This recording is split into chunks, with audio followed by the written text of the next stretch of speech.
Welcome to the Morning Edition Extra. I'm Adelmi Ruiz, coming to you from Alaska's News Sources Digital Desk. Starting us off, we have meteorologist Aaron Morrison, who's going to give us a breakdown over what weather we can expect to see as we have a first alert weather day happening today. Aaron. Thanks, Adelmi. We are still holding on to some of that heavy snowfall through parts of the Panhandle, where we are still seeing the potential for a couple more inches of that snow accumulation. Winter weather advisory has been issued for Juneau, where we could pick up an additional 3 to 5 inches of snow accumulation before we see a transition later today to a wintry mix. And you can see temperatures are currently sitting at 32 degrees, so we will begin to see temperatures steadily warming. And as that occurs, we will tap into some of those warmer conditions, which will lead to that transition as we head throughout the remainder of your Thursday. So far, we've seen 154.8 inches of snowfall this season. This is currently the snowiest winter since 2008 and 2009. Now, if we were to look at the record set so far this season, we've seen 7 new daily snowfall records and then 16.4 inches, which was the highest single-day snowfall that we've seen so far this year, which did occur back, or this season, which did occur back in late December. That is the highest single-day snow for Juneau since 2006. And when we look at the entire season as a whole, Juneau is currently sitting at the 8th snowiest season on record, and that will likely continue to climb. Now, temperatures this morning have been steadily warming. Earlier this week, we saw temperatures in the single digits and teens for parts of the northern Panhandle, and we're replacing that with those 20s and 30s, while locations to the south continue to flirt with those 40s. And so while we are still holding on to some snow this morning for areas of the northern Panhandle, as we head through the day and those temperatures warm, we will, somewhere between the mid-morning and early afternoon hours, see a transition to a wintry mix for Juneau and surrounding locations. Now, areas nestled up against the mountains may hold on to snow a bit longer. The snow level looks to rise roughly around 1,000 to about 1,300 feet.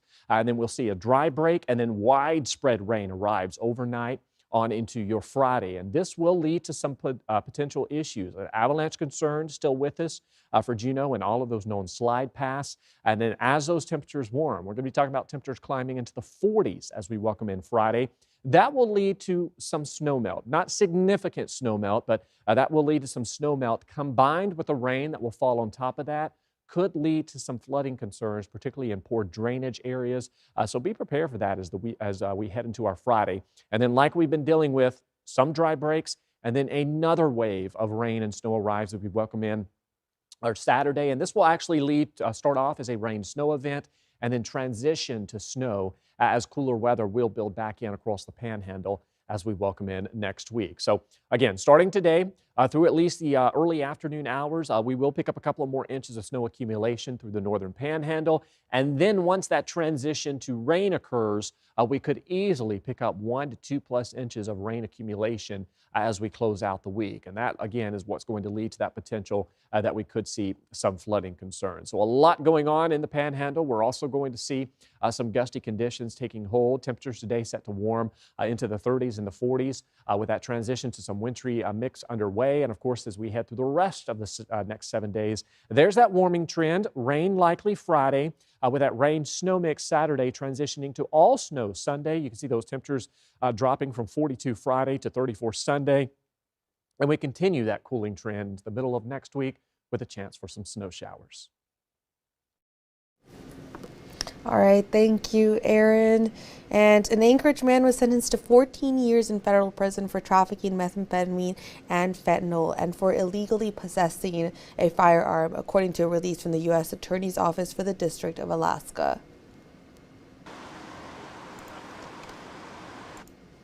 Sorry if that was a little bit too loud. Christopher Nikolaski had a prior state felony drug conviction and a 2017 federal conviction for being a felon in possession of a firearm. In the 2017 case, prosecutors said he started a violent struggle with Anchorage police officers. And during that violent struggle, he pulled a loaded gun. He was sentenced to 4 years in federal prison at that time. The latest case stems from 2 incidents in the fall of 2023. In the latter of the two events, he pulled a gun and struggled with two Anchorage police officers. The firearm went off, striking both officers, but both of them made a full recovery. You can read more details on this case on our website.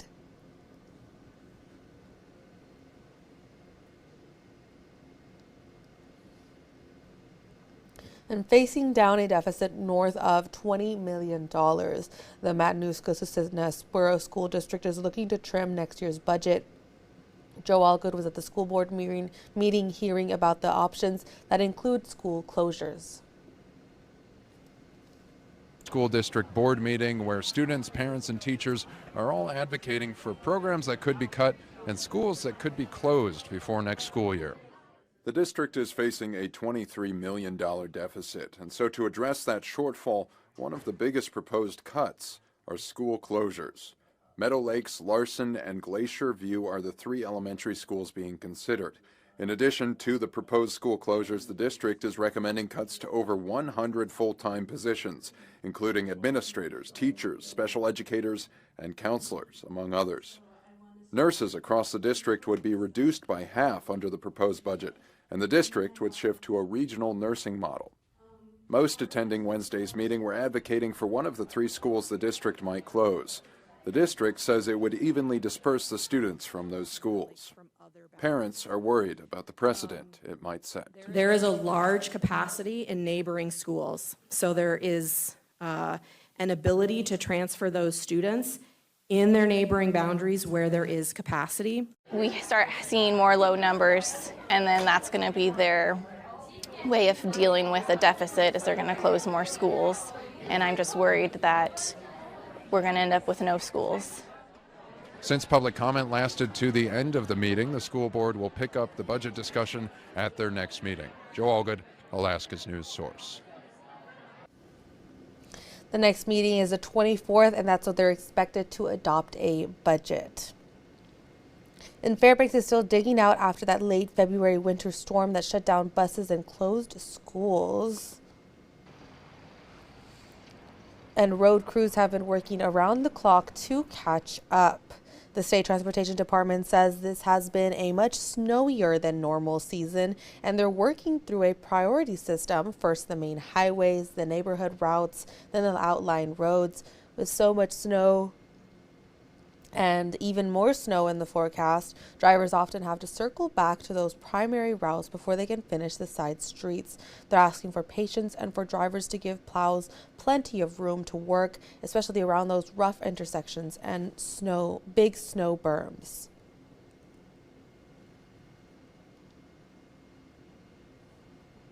Governor Dunleavy, the head of the Environmental Protection Agency, and Alaska's Attorney General were in Fairbanks getting a firsthand look at the winter challenges people here are dealing with. Alex Bengal was at the news conference on the UAF campus and has that update.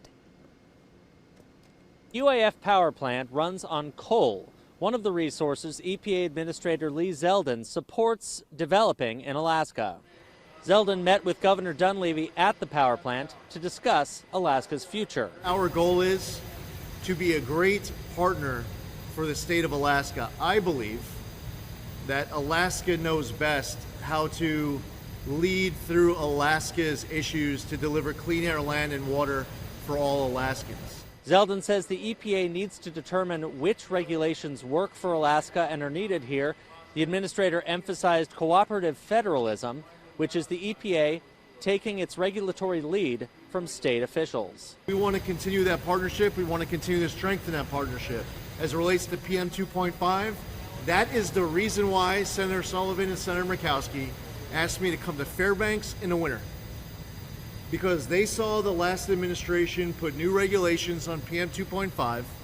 They saw how that impacts the ability for this area to be an attainment, and what the consequences are for this area if they are unable to reach attainment. Zeldin arrived in Fairbanks yesterday and is in town for about a day to talk to locals and officials about the unique Fairbanks climate.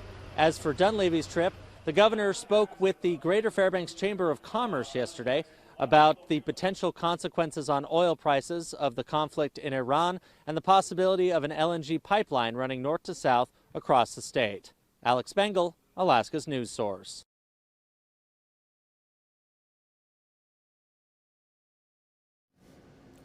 Gas prices continue to climb rapidly, increasing day over day, with the conflict in Iran continuing to upset the global market and supply. Here in Alaska, a week ago, we were paying $3.59 at the pump.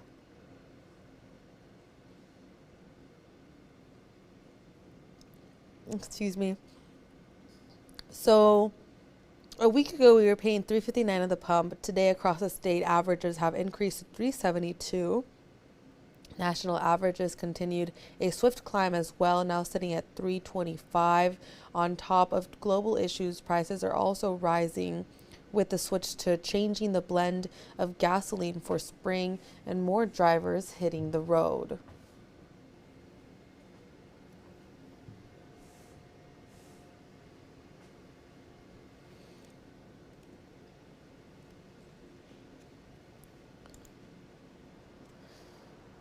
The oil and gas lease sale in the Cook Inlet has no takers.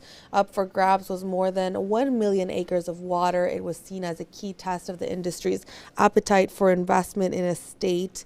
One environmental group said this was a huge embarrassment for the president's fossil fuel goals. Senator Dan Sullivan said it was a disappointment, but not a surprise. He blamed regulatory uncertainty and environmental activism. The next auction in the Cook Inlet is scheduled for March 2027.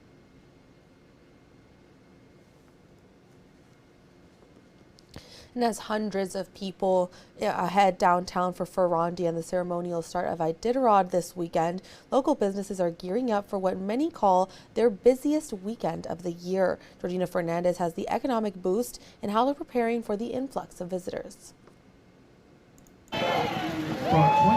Every year, the sights and sounds of Ferrandi brings hundreds of people to downtown Anchorage. Yeah, it's so fun because, all the dogs have to go by our store in the front. A tradition that businesses rely on. It brings a lot of energy into the store and a lot of customers as well. As they prepare for an influx of visitors, Polar Bear Gifts on 4th Avenue says they see about 3 to 4 times more foot traffic on a Ferrandi Saturday. We count on Ferrandi and the customers coming in to really help us get through the winter months and kind of feed us right into summer. And they're not alone. It's one of our winter busy time of the year. Just down the road, Alaska Fur Gallery says they see 100% more people during the festivities, giving them a much-needed revenue boost in the winter. It always helps. Every penny helps in all these days because the economy is going up and down. And with Iditarod hitting the streets here in downtown Anchorage on Saturday, businesses tell me they're expecting to see 20 times more foot traffic this Saturday compared to a normal weekend. We really rely on Iditarod and it going well, and so it's kind of like a practice run for the summer. It is just like a summer day for us on one of our busiest days. And with the last great race ceremonial start inching closer, shops are preparing now, making sure they have extra staff and security on hand as they get ready for their busiest weekend of the year. Georgina Fernandez, Alaska's news source. The ceremonial start is Saturday at 10 a.m. in downtown Anchorage. And as usual, mushers and their dog teams will leave the start line in 3-minute intervals. The booming voice of Dave Stroh sending them off.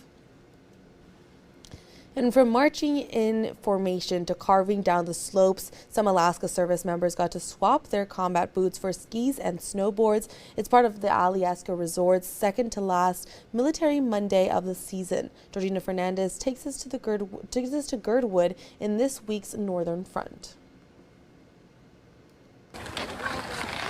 Under the bluebird sky. Beautiful. It's so beautiful. It's a play day at Alyeska. I'm so excited. I still got a smile on my face from those runs. As these service members, veterans alongside their family, take on the slopes. I'm out here just enjoying this beautiful Alaskan day, out here for Military Monday. Leaving a dusting of snow behind during March's Military Monday, an over decade-long tradition where those who served and their family get to ride the slopes for free. it allows these service members who may be experiencing snow for their first time to really get up close and personal with what we do here. On Monday, the resort says it was on track to welcome 1,000 attendees, It makes me feel like this has been a mission success. giving them a taste of the magic of Alyeska, while breaking down the potential financial barriers of the sport. Just having, honestly, the free tickets, yeah, that's the best part. And then being out here with my brothers and sisters, for sure. At the same time, the resort says the event promotes health, encouraging people to get outside and explore their home. Especially in the winter, you know, it's easy just to stay inside and stay warm. So opportunities like this kind of force us to get out, get a little vitamin D, and enjoy the weather, enjoy all that Alaska has to offer. A play date in the snow. You get like a high off running down the mountain. It's tough. That's one for the books. Georgianne Fernandez, Alaska's news source. And with that, we're going to take a very short break. When we come back, we'll be talking about the conflict in Iran, what local senators Lisa Murkowski and Dan Sullivan voted with the war powers resolution, what they voted in there. Then we'll be talking about the service members who were identified, the American service members who were identified in their passing. And we'll be talking about the military aiming to help evacuate Americans in the Middle East. We'll also be talking about the primaries in North Carolina and in Texas. And we'll be having that talk back that we love so much with John Thompson and our own Emma Wolfers as they discuss more in depth on the conflict in Iran and what is going on else in the government that you need to know about. So we'll have those stories and many more when we get back on the Morning Edition Extra.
Welcome back into the Morning Edition Extra. U.S. officials say the operation in Iran is just beginning. At the Pentagon news briefing on Wednesday, military leaders highlighted early wins in the air and the sea. Washington correspondent Stephen Goin has those details. 4 days in, we have only just begun to fight. America fights to win. And in Operation Epic Fury, we are. Defense Secretary Pete Hegseth striking a confident tone as Pentagon leaders discussed early results from the joint U.S.-Israeli campaign against Iran. Iran's theater ballistic missile shots fired are down 86% from the first day of fighting, with a 23% decrease just in the last 24 hours. Chairman of the Joint Chiefs Dan Kane adding that U.S. and Israeli forces are gaining control in the air and at sea, with more than 20 Iranian vessels destroyed. One ship taken out by a U.S. submarine, the impact captured on video.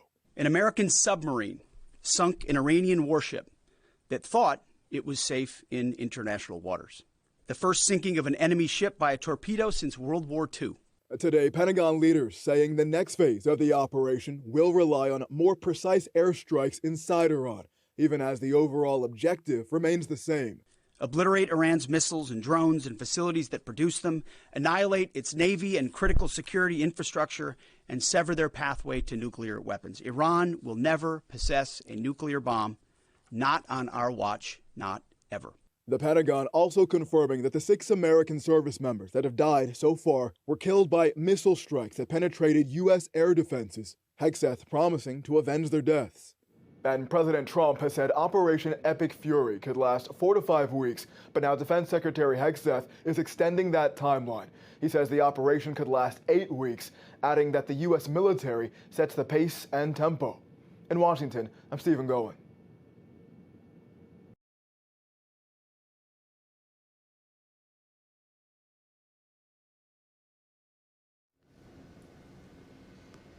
Both Senators Lisa Murkowski and Dan Sullivan voted against the War Powers Resolution, which failed in a vote along party lines 47 to 53. In part, the resolution required congressional approval before any further military actions were taken, as Democrats in the Senate expressed concerns about the legality of the actions already taken against Iran.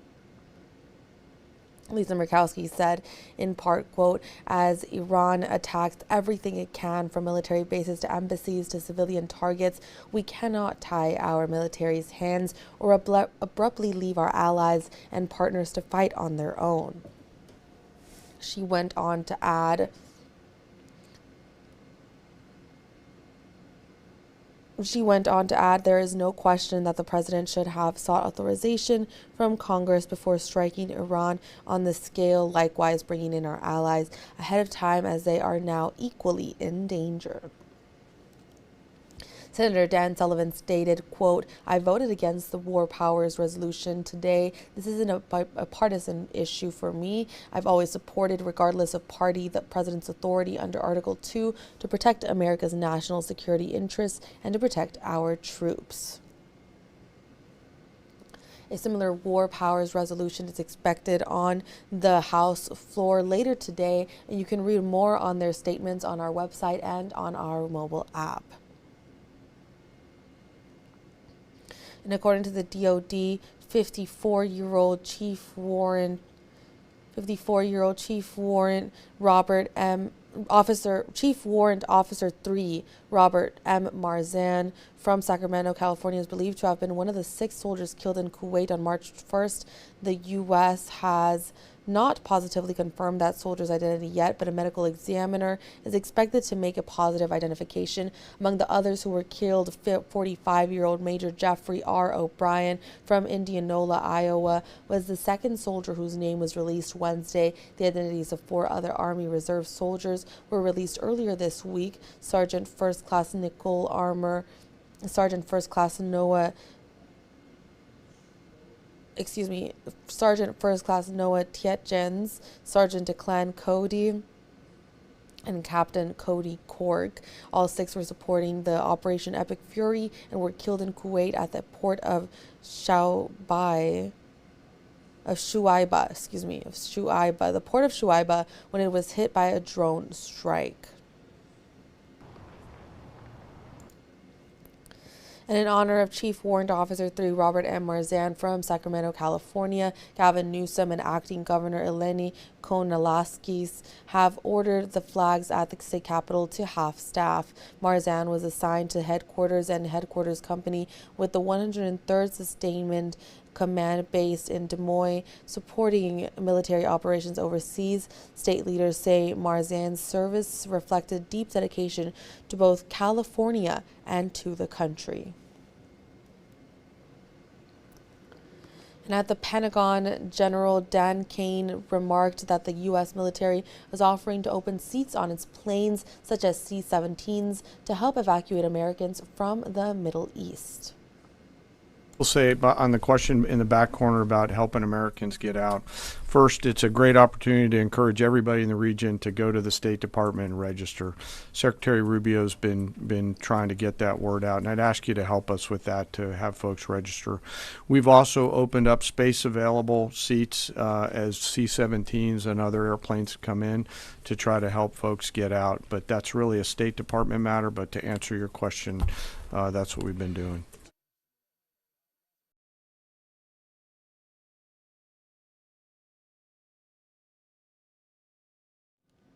Excuse me, my microphone was down, but now it is up. And meantime, the first primary elections in the country have wrapped up in North Carolina. Candidates to replace Republican Senator Thom Tillis breezed through the general election. Washington correspondent Brendan Cullerton attended former Governor Roy Cooper's watch party in Raleigh. He breaks down this contest.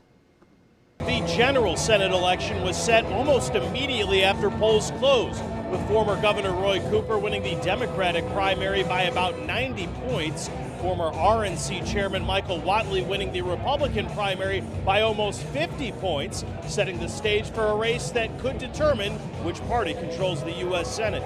To accept the Democratic nomination to become North Carolina's next United States Senator. Cooper got on stage and painted himself as a former governor who worked specifically for North Carolina, trying to paint his opponent Michael Whatley as a D.C. insider as former chair of the Republican National Committee.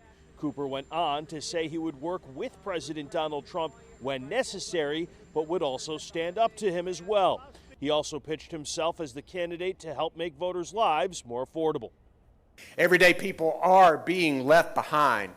And we see the chaos that's coming out of Washington only making it worse. The cost of groceries, child care, utilities, rent, health care, skyrocketing. Tonight is the beginning of a movement. Michael Whatley says he is a champion of Republican values. The former head of the North Carolina GOP says he will be tough on crime and tough on immigration enforcement. He accused Cooper of being soft on those issues as governor.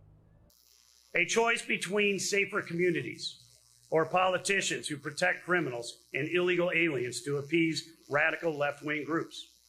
A choice between supporting the men and women in uniform who protect our interests and allies around the world, or politicians who vote to deny essential military funding, leaving America weak. As the candidates now square off in the general election, Cooper leads Whatley in virtually every poll. In Raleigh, I'm Brendan Cullerton.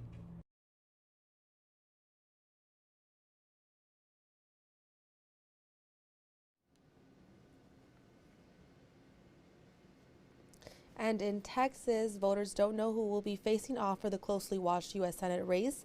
Our Washington correspondent Stetson Miller tells us more from Austin. Despite all the attention and anticipation over this Senate race in Texas, we still don't know who's going to be facing off on the Republican and Democratic sides. On the Republican side, incumbent Senator John Cornyn is headed to a runoff with State Attorney General Ken Paxton because neither candidate got over 50% of the vote, since Tuesday's race had a third candidate, Congressman Wesley Hunt.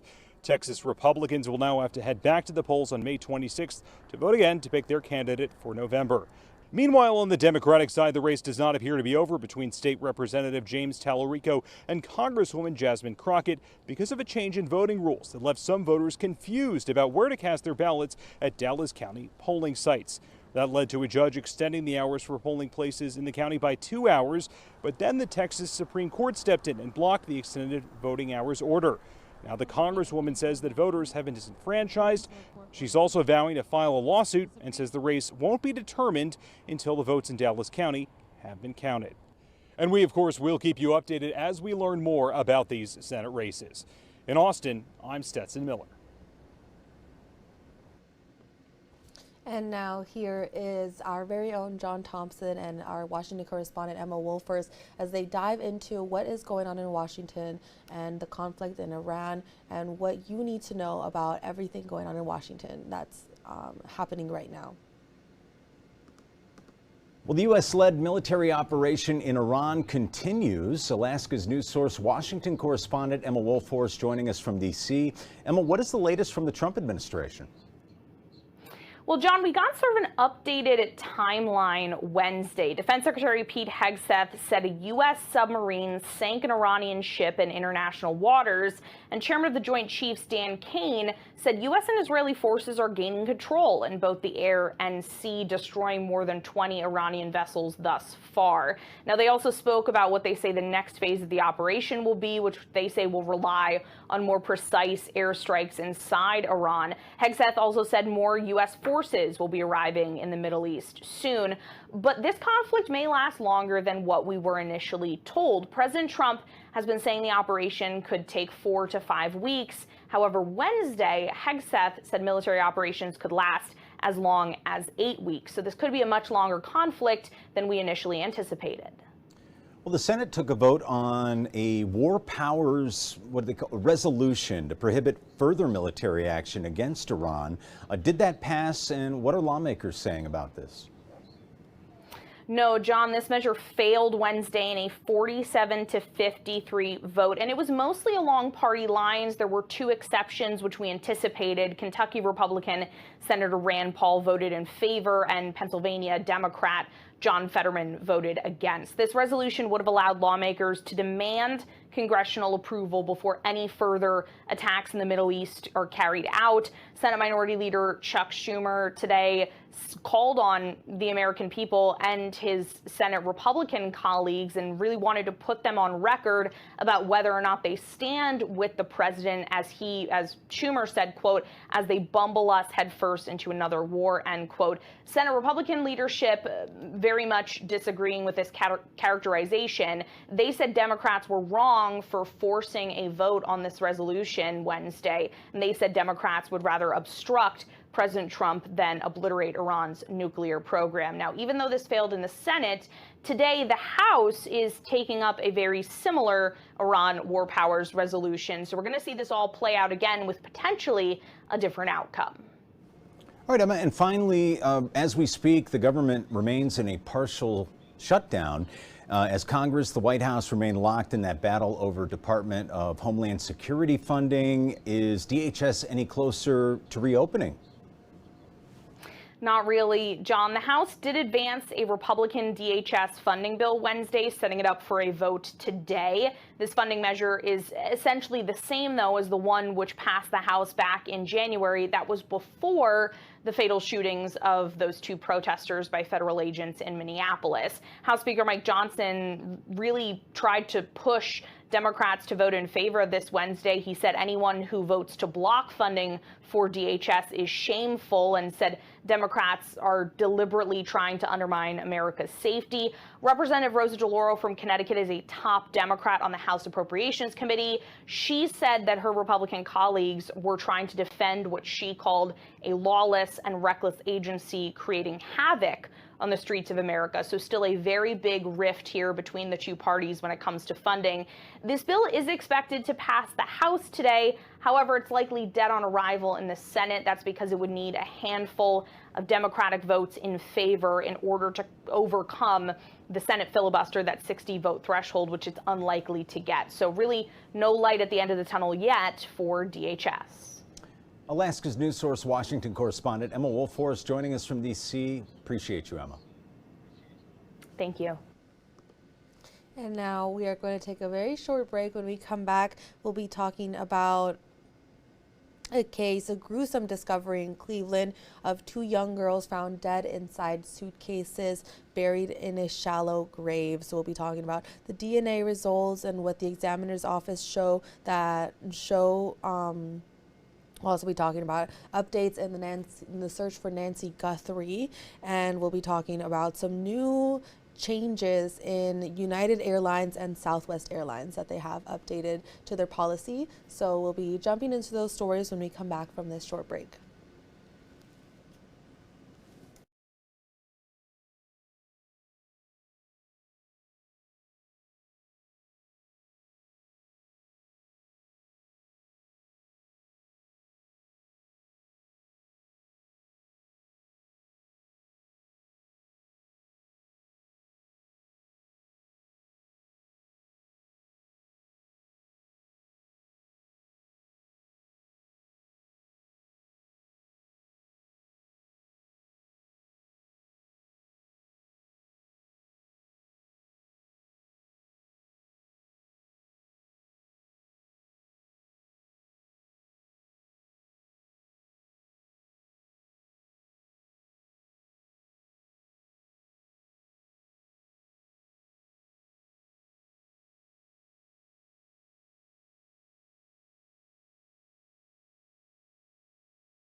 Welcome back in. Thank you so much for sticking with us on this Morning Edition Extra.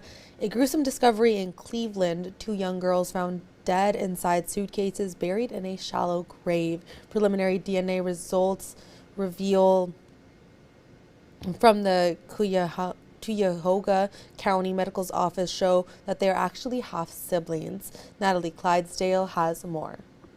It's just terrible, horrific situation. A grim discovery in a quiet Cleveland neighborhood. Oh my goodness, it just makes me a little bit afraid. The Cleveland Division of Police says just after 6 o'clock Monday night, a man walking his dog found the body of a young girl inside of a suitcase that was in a shallow grave. This happened near East 162nd Street and Midland Avenue, right next to Ginn Academy. And I noticed the light and I said, well, what is going on over there? Because I saw the police cars and the ambulance. And I'm like, oh my goodness, there is something happening over there. As officers searched the area, they found a second shallow grave nearby with another suitcase.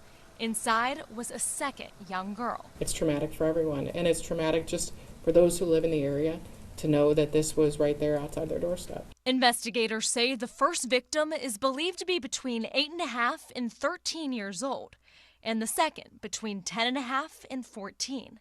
Neither girl has been identified. We don't know how long the juveniles had been at this location. It was some time, so it's not just something that was recent. Police say right now they have no suspects and no leads, but add there is no known threat to the public.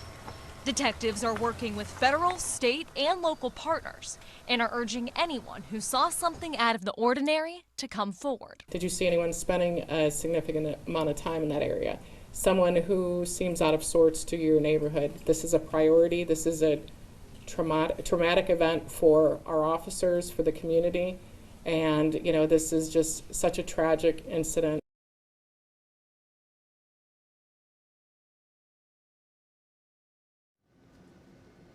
And according to the medical examiner's office, neither child has been identified yet.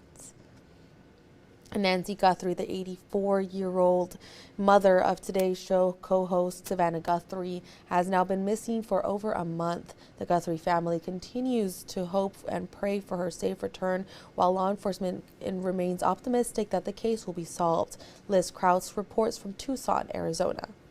Well, hey there, you know, we've talked a lot about how physical DNA is something that investigators are using to try to identify the suspect that showed up at Nancy Guthrie's home. But another type of forensics can also be used, and that is digital forensics. It's something that was used in the Brian Kohberger case when investigators were able to track his cell phone usage. And it's something that the sheriff here in Pima County tells us they're also looking into in this case to find Nancy Guthrie and the suspects. It may be, according to digital forensics experts, that they'll be able to track this person by their cell phone activity or sort of the digital footprint that they left behind. This is just one of the many ways that investigators now continue to try to work this case 32 days since Nancy went missing. We did talk to the sheriff this week, and he did say that they're continuing to try to look at the items of clothing that the suspect was wearing, but he told us that as they're looking at the Walmart sales data, they are learning that it is possible the suspect didn't actually buy that Walmart backpack from Walmart. They raised the idea that it could have been purchased at eBay or maybe another third-party site, which would make it harder to track. We also know that investigators are looking at thousands of hours of video footage in the area, and the sheriff did confirm that the traffic cameras around Nancy's home does record video. They're looking into all of that. And he said that they are also looking at that one Ring camera video that was taken 2.5 miles away around the time of Nancy's disappearance, showing a car driving by a home. He said that, yes, it's part of the investigation, but he sort of said it's not to say it's more relevant than any other video they have. He says there's thousands of cars on the road that morning that they're able to now look into. Big picture and bottom line, he says he does believe investigators have information that ultimately will lead them to solving this case, but he just stressed again, he believes it's going to take time. Back to you. And meantime, with spring break starting, United Airlines has announced a change in policy for its passengers. Headphones or earbuds during a flight is no longer just considered proper etiquette, it's now a requirement. Any United Airlines passenger who blasts audio from their devices and refuses to wear headphones or earbuds could get banned permanently. The airline lists the new rule as a safety issue for everyone on board. And Southwest Airlines says it's addressing concerns about its new boarding process. Some passengers say it's hard to find bin space given new baggage fees and assigned seats. In an email to customers, Southwest says it's revamping the boarding process for traffic flow. It's also upgrading to larger storage and offering labeled bins to customers who pay extra. The airline says it's open to future tweaks, but says its new business model is going well overall.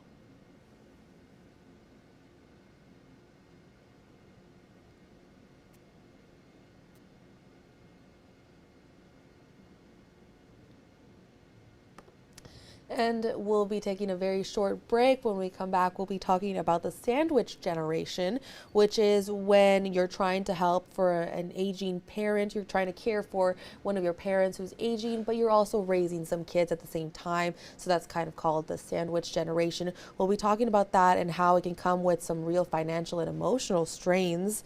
And we'll be talking about some more consumer stories, what is trending in consumer business, in the business world, what's new that's coming up, and we'll be talking about our Health Minute, and another health story that we have, including diving into whether or not breakfast is a meal that you can skip or that you should skip, or if breakfast is just something that you probably should try to get in regardless. So we'll be talking about those stories and more when we get back.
Welcome back into the Morning Edition Extra. They're caring for their kids and they're trying to help care for an aging parent at the same time. It's often called the sandwich generation, and for many families, it can come with real financial and emotional strain. In this Watching Your Wallet, consumer investigator Carice Jackman looks at some of the hidden costs of caregiving and steps experts say you can do to plan ahead. Complicated fast, especially when you're supporting kids. Juggling life at home can get complicated fast. especially when you're supporting kids and also helping care for a parent. That situation is often called the sandwich generation. So you've still got someone, maybe they're 18 or under, that's living under your roof, but you've also still been lucky enough to have your parents around, so you're also taking care of them. Dana Edens, media relations manager at Retirement Living, surveyed people who identify as part of the sandwich generation. She says in that survey, around 28% of respondents reported spending 5 to 9 hours a week providing care. And 51% also reported that caring for children and a senior loved one increases their stress or fatigue. So you've got those out-of-pocket expenses. You also lose something that we looked at is your own expenses, like retirement savings, if you have to spend that money on a caregiver or caregiving. We looked at things like household necessities. Even if it's cutting back on your personal spending, your personal vacations, it's still money that is yours that you're putting towards something else. So what can help when you're trying to manage care and your budget at the same time? Eden says start by asking your employer what flexibility or benefits may be available. I think that there's a lot of assistance and benefits out there that are often unused. You've got FMLA, the Family and Medical Leave Act, that could help you providing that. She also recommends looking closely at your household budget and talking early with family about what care will look like and who can help. Having a conversation and sharing expectations with your family about the time, money, support can really help carrying the burden versus just on one person. With this Watching Your Wallet, I'm Carice Jackman.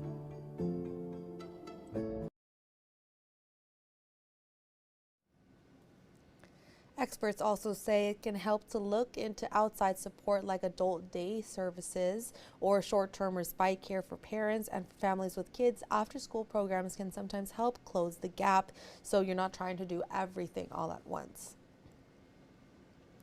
And war in the Middle East is rattling global markets and could impact the prices you pay here, including at the gas pump. Jill Schlesinger breaks down what it could mean for your wallet and the smart steps you can take now to protect your financial future.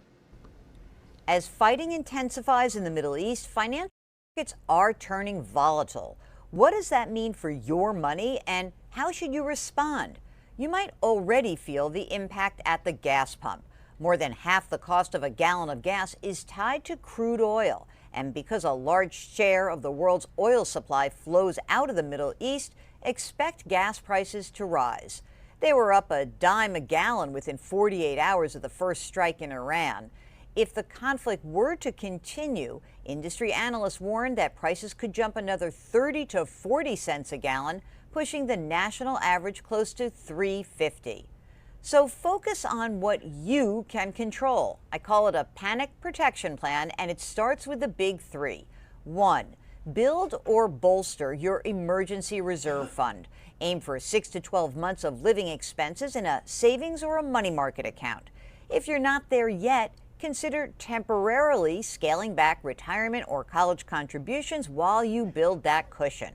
2, pay down high-interest debt like credit cards, auto, and student loans. 3, maximize retirement contributions to the best of your ability, taking advantage of any employer match. If you're spooked by market movements, remember, taking no action is an action in and of itself. Retirement is a long-term goal, likely years or even decades into the future.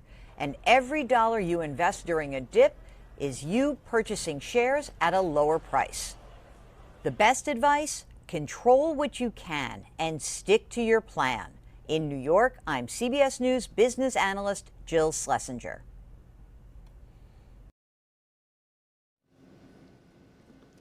It's been called the most important meal of the day, but breakfast is often skipped due to busy lives, lack of hunger in the morning, or as a weight loss strategy. But is the first meal of the day essential for our health? In today's Health Minute, Mandy Gaither gets an expert to weigh in on whether breakfast does a body good or if it's okay to break up with that morning meal. For the first meal of the day, do you go for eggs, French toast, cereal? How about fruit?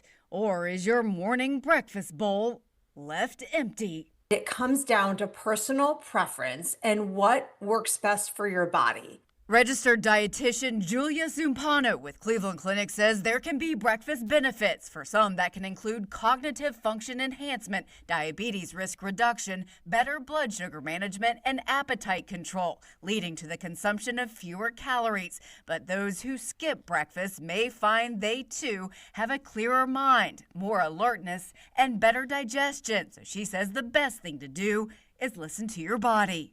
Those people who chronically skip breakfast or just don't feel hungry in the morning have likely been that way their whole lives.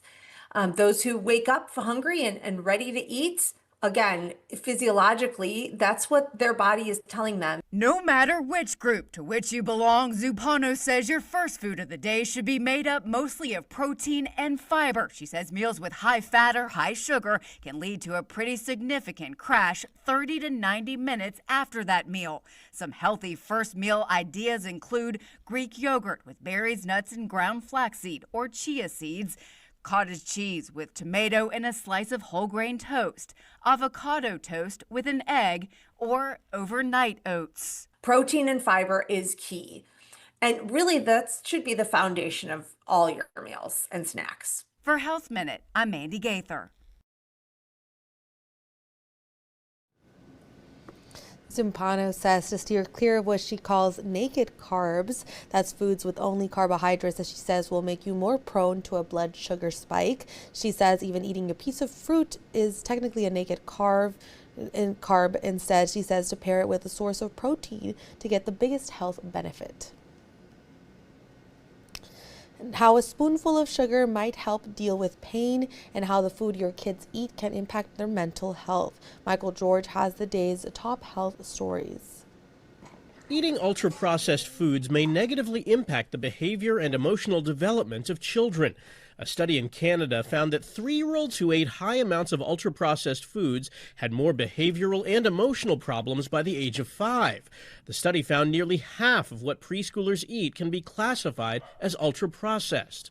Air pollution from wildfires is linked to higher levels of strokes.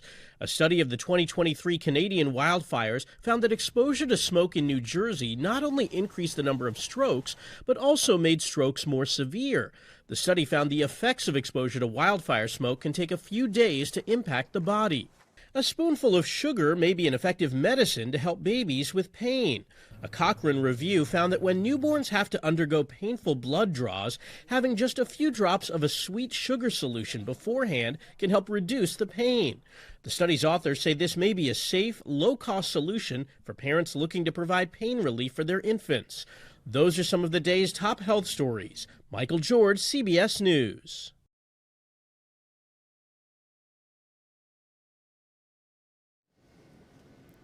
And we'll be right back after this very short break. When we return, we'll be talking about those 2 kids under the age of 10 who were honored on Monday night for saving their grandfather's life. After the police even went to the wrong location. So we'll be talking about that. We'll be heading over to West High School in Anchorage, to West Anchorage High School, to talk about a mural that the students made, a very impressive mural. We'll be jumping into that. We'll be taking a look at the mural itself, and we'll be talking about some fun stories such as Barbie's new doll's launch. We'll be talking about the dictionary adding a new word, and a couple of more stories, including a heartwarming reunion between a dog and its owner. So stick with us. We'll have those stories when we return.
Welcome back into the Morning Edition Extra, and thank you so much for sticking with us this Thursday morning.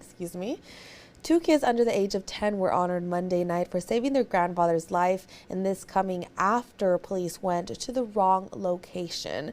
Montse Ricosa has the story. Anne-Marie and Everett's actions demonstrated exceptional awareness, composure, and responsibility for their age.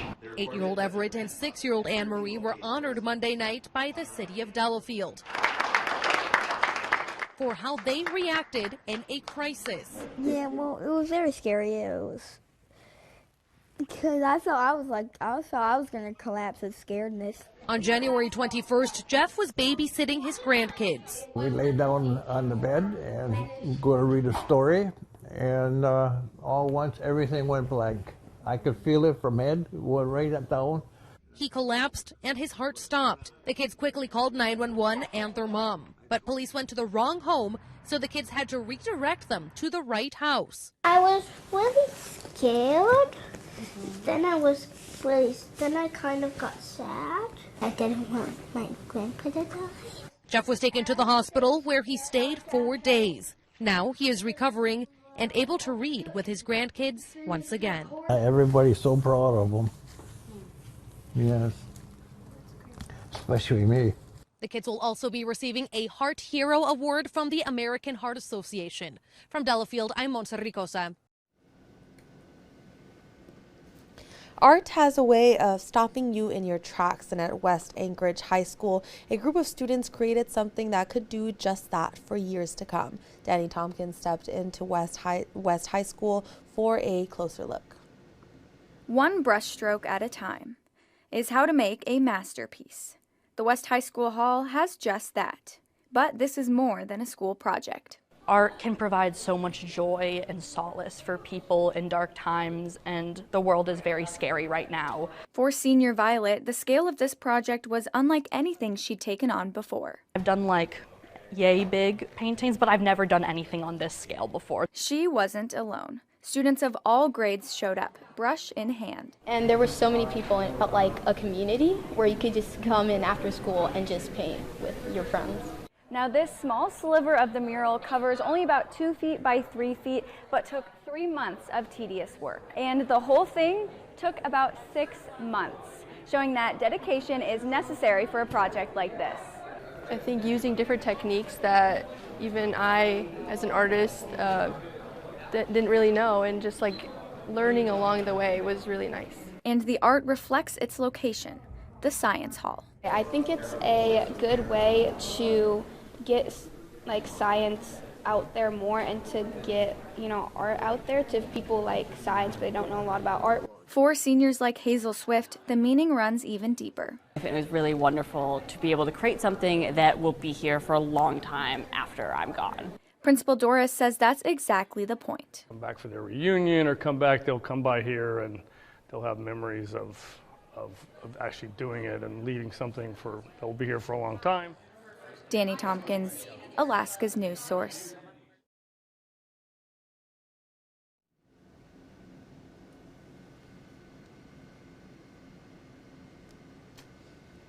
A new Gen Z is apparently trading in bar stools for barbells. A new study from the Bank of America Institute finds that members of the younger generation are drinking less and socializing more through physical activities. The study also found that alcohol spending as a share of household budgets is hovering near 40-year lows.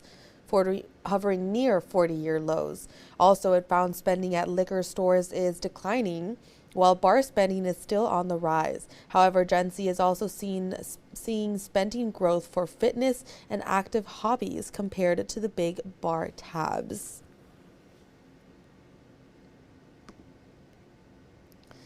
And International Women's Day is Sunday, and Barbie is marking it with a new collection. Mattel says the Dream Team lineup honors female pioneers. The Americans in it include tennis legend Serena Williams and U.S. astronaut Kelly Girardi. The other dolls in the collection represent women from around the world. That includes race car driver Regina Servant Alvarado from Mexico, soccer player Chloe Kelly from the UK, and pop artist Helene Fischer from Germany.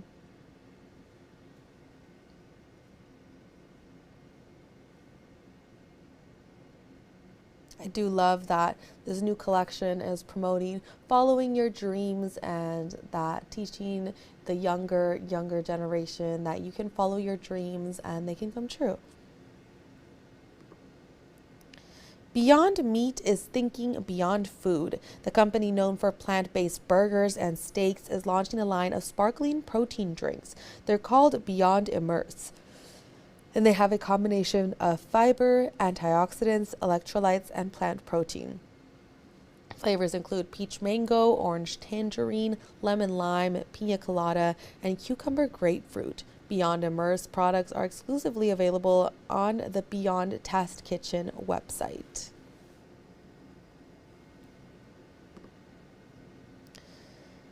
And taking a walk down memory lane, to the delightful place, the Brady Bunch house and home, an iconic piece of television history. The house, which stands in California, is now a historic cultural monument. The designation is the result of a unanimous vote by the Los Angeles City Council.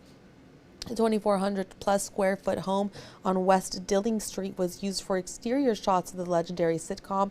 The show ran from 1969 through 1974 and has lived on through reruns and has been watched by several generations. Last year, the Brady Experience allowed the public to tour inside the rooms where Mike, Carol, and the kids lived.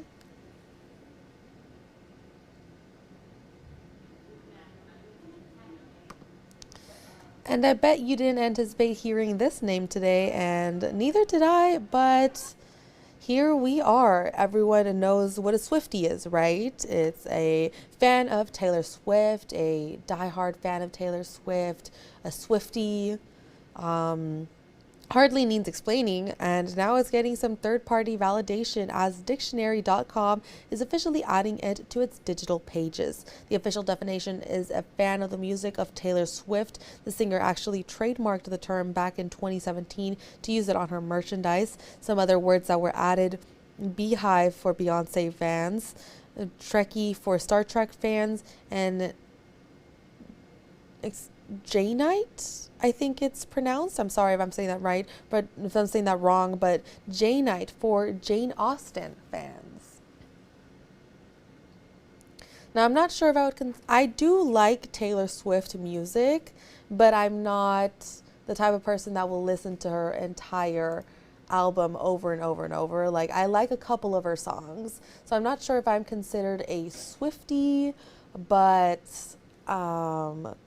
I might be a J-Night for Jane Austen fans. Like in college, I went through a Jane Austen phase, so I might be that one.